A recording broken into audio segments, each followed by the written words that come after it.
नमस्कार मित्रांनो, आजच्या लेक्चरमध्ये आपण कॅमेरा रॉ फिल्टर याच्याबद्दल माहिती घेणार आहोत। आता कॅमेरा रॉ फिल्टर काय आहे?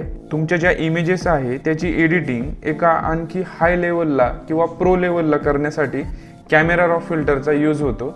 हे रेडी प्रीसेट असतात, ते कसे वापरायचे, फोटोशॉपमध्ये कसे इन्स्टॉल करायचे याची आपण माहिती घेणार आहोत। सगळ्यात पहिल्यांदा आपण काय करूया की कॅमेरा रॉ प्रीसेट काय आहे ते आपण माहित करून घेऊया। मी इथे माझ्या फोल्डर मध्ये जातोय, इथे मी कॅमेरा रॉ प्रीसेट ठेवलेले आहेत। हे प्रीसेट मी तुम्हाला जो काही 20 GB डेटा दिलेला आहे त्यातही हे प्रीसेट दिलेले आहेत।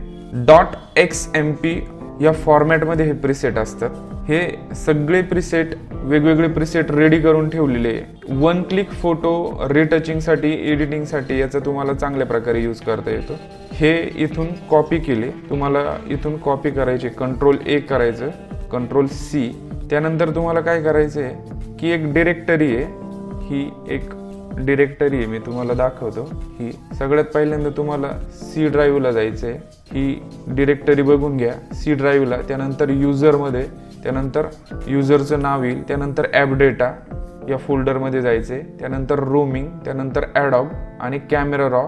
त्यात सेटिंगमध्ये तुम्हाला हे सगळे कॉपी पेस्ट करायचे। मी काय करतोय, इथे क्लिक करतोय आणि इथे ती डिरेक्टरी पेस्ट करतोय। आता तुम्ही फोटोशॉपमध्ये गेलात, फिल्टर, कॅमेरा रॉ फिल्टर, इथे सगळे प्रीसेट आलेले दिसतील। आणखी एक सोपी सुटसुटीत पद्धत तुम्हाला मी सांगतो कशा पद्धतीने ते इन्स्टॉल करू शकता।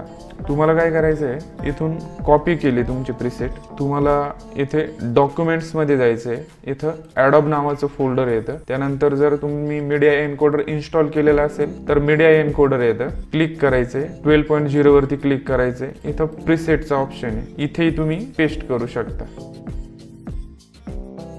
तुमचे प्रीसेट आता इथं इन्स्टॉल झाले, तुम्ही तुमच्या फोटोशॉपमध्ये बघू शकता। आता काय ह्या प्रीसेटचा यूज कसा करायचा, तुम्ही समोर बघताय की एक बॅनर आहे, त्याचं बॅकग्राऊंड सिनेमॅटिक आहे, पण तो फोटो डेव्हलप केलेला नसल्यामुळं ते एकदम विचित्र वाटते। जर तुम्हाला सिनेमॅटिक बॅनर बनवायचा आहे तर तुम्ही ज्या स्वतःच्या इमेजेस घेतायत, वाढदिवसासाठी जे फोटो घेताय, त्यांचं कलर करेक्शनही सिनेमॅटिक असावं, जेणेकरून बॅनर प्रॉपर सिनेमॅटिक दिसेल। आता हा एक फोटो आहे, आपण ह्या फोटोला सिनेमॅटिक लुक द्यायचं आहे। थोडंसं बेसिक डेव्हलपमेंट केल्यानंतर, फॉर एक्झाम्पल तुम्ही फिल्टर मध्ये जा, कॅमेरा रॉ फिल्टर वरती क्लिक करा, तो फोटो तुमचा ज्या लेअर वरती क्लिक आहे ती लेअर तुमची डेव्हलपमेंट साठी ओपन होईल।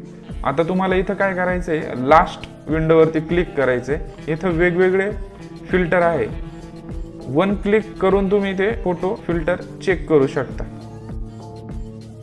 अशा पद्धतीने। फॉर एक्झाम्पल आता मी काय करतोय, एक चांगला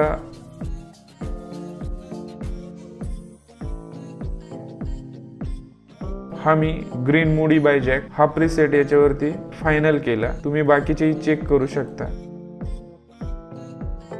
किंवा हा फिल्टर मी सनसेट बाय जॅक हा फिल्टर मी फायनल करतोय।